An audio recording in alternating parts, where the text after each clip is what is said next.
Today I'm going to start another series of video on Sociology of Gender. So my first video on this series is the difference between transgender and third gender. Why I am making this video? Because there are lots of confusion over this issue among the students, research scholars, even the academic who are doing extensive research, particularly in India. So even in different other countries also this confusion exists. So this video will help to clarify the confusion, clarify the terminological, the distinction and the distinction of identity between transgender and third gender. So be connected and watch the video till the end. So let's begin. First of all, two important terms, as I mentioned, transgender and third gender. So these two terms are used, means these two terms are used to understand the non-binary gender and sexual category. Here binary gender category means man and woman, gender and male and female sex. These are binary gender category, or we can say the compulsory binary gender system that society accept. Usually society accept man and woman, male and female genders, and these are considered as normal, as accepted and socially normative. The normative means normative framework makes man and woman, male and female fit for the human beings or human society. So out of this binary opposition, or out of this binary model of gender and sexual category, there emerged the category called transgender, another category called third gender. So here point of discussion is that often the students, scholars, academic uses the third gender under the category of transgender. That is, third gender sometimes synonymously used for transgender, and transgender sometimes synonymously used as for third gender. But these are two distinct categories.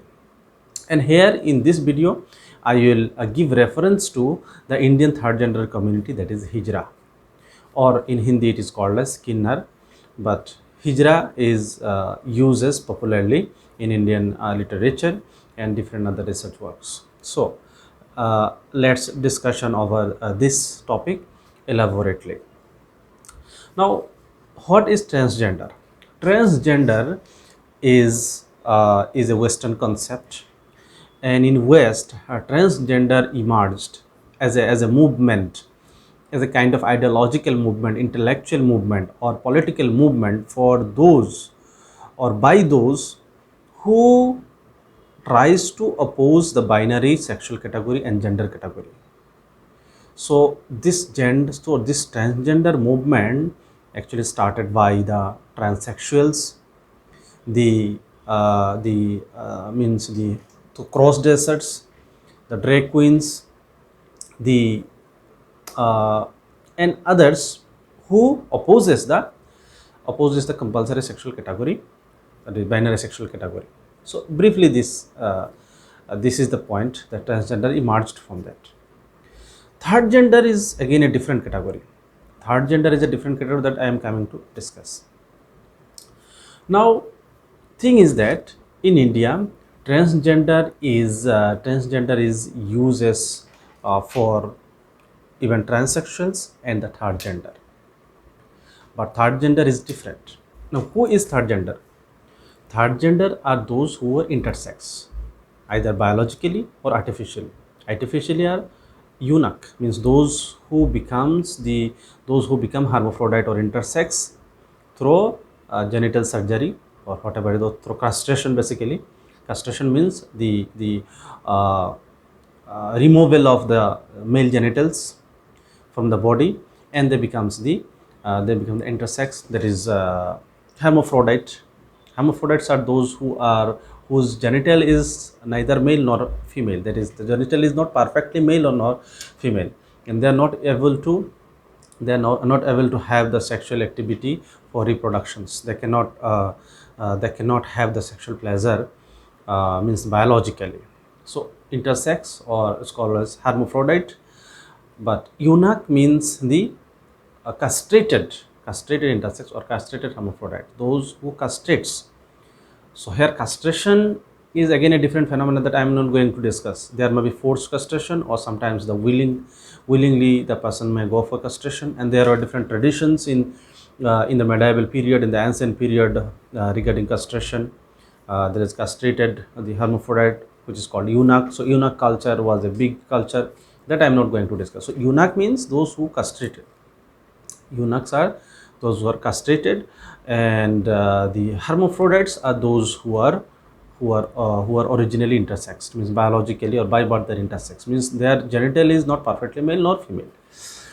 So these peoples basically considered as third gender, because they are not belongs to, they are not belonging to, they are not belonging to any category, any of the two category, that is male and female, or man or woman.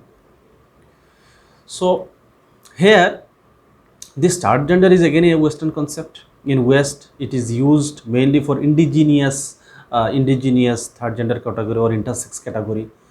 In West, the different researches being conducted by the researcher, and found that different communities of the Africa and the North America and America, means the had this indigenous the category, indigenous intersex category, or third gender community, means intersex category, which is termed as the third gender, means who are not coming, means with neither with men nor with women.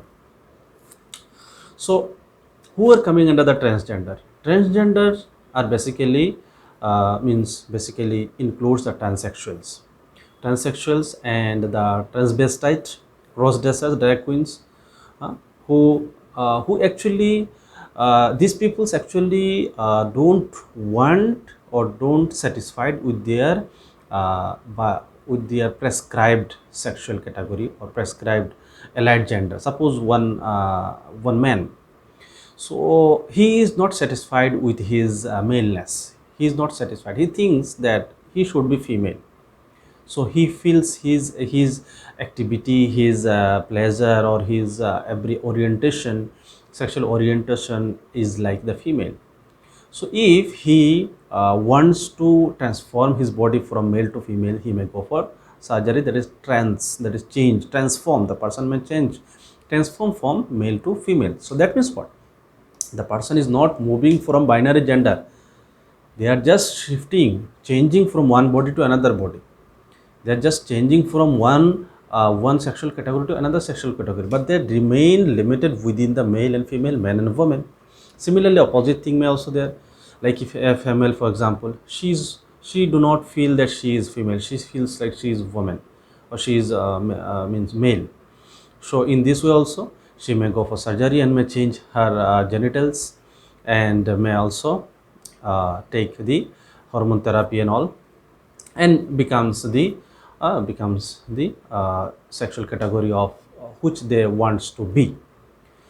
So it is basically about one's wish, one's own the sexual orientation, and we can say it's a sexual fluidity or gender fluidity. That is, transgender or transsexual is an identity that allows the sexual fluidity. Sexual fluidity in the sense that sexual intercourse or sexual pleasure or sexual activity or orientation that is not only limited within male and female, that may go with others, that is not compulsory heterosexual, it may be bisexual, it may be the homosexual.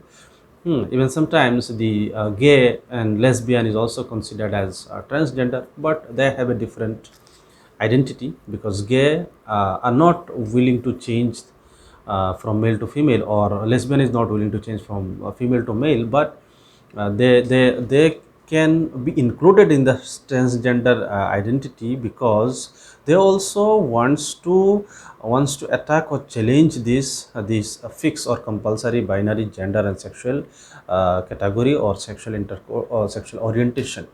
So these are sexual fluidity or gender fluidity, means it is not it is trying to challenge the fixed and stable or a very structured sexual category or gender category, or the normative the sexual orientation that exists in the society. They challenge it. This transgender category challenges it, but third gender is different. Third gender identity is different. Here I am giving you the example of the Hijra in India. So this I will elaborately discuss. Please be connected. Hijra is Indian indigenous third gender category. In English, you can say they are the eunuch or the hermaphrodite. There is the born intersex, and some are castrated, castrated intersex or castrated. The third gender means willingly they castrated, and some are born intersex. So this category, that is Hijra, is the third gender category in India. But falsely in India, they are regarded as transgender. Wrongly interpreted them as transgender. And there are lack of understanding, lack of consciousness among the Hijra also, because they do not have proper education, they do not have proper terminological difference. They just merely think them as different from male and female. That's it. But those who observe, those masses who observe, or those intellectuals or researcher or academician, those who wants to do research, they have the confusion. They consider them as transgender, but they are not transgender. They are third gender. Indian Hijra is indigenous third gender community. And why they are third gender? Because first of all, they are intersex, means they are neither men nor women. They are not going to fit them either in male or female. They wants to remain intersex. They are not going to do surgery and becoming man or woman. And those who are willing to joining in the category, that is those who castrates themselves, their genitals, so they also willingly joins in this category and becomes a third gender.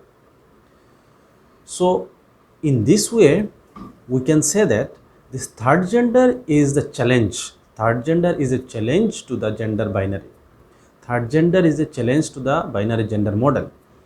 Third gender is a proof. The existence of third gender is a proof that gender plurality or gender diversity exists. Society may not have just male and female and woman and woman gender. There may be third gender also. Now, confusion arises regarding the gender role of third gender. Basically, society provided the gender role of man and woman, that what role usually man performs and what role usually woman performs, what dressing appearances usually man uses or man looks likes or man expresses, and what appearance and the style the woman shows or expresses or manifests in the society is already fixed, provided in the society. So confusion arises regarding the gender role, appearances, style of living of this third gender community, Hijra. So in India, basically the gender role, Hijra's appearance, Hijra's the manifestation, their expression is considered as deviant or abnormal or unsocial, sometimes unaccepted. Why? Because society has not provided such roles. So basically, Hijras are not accepted in the mainstream society, in the mainstream family.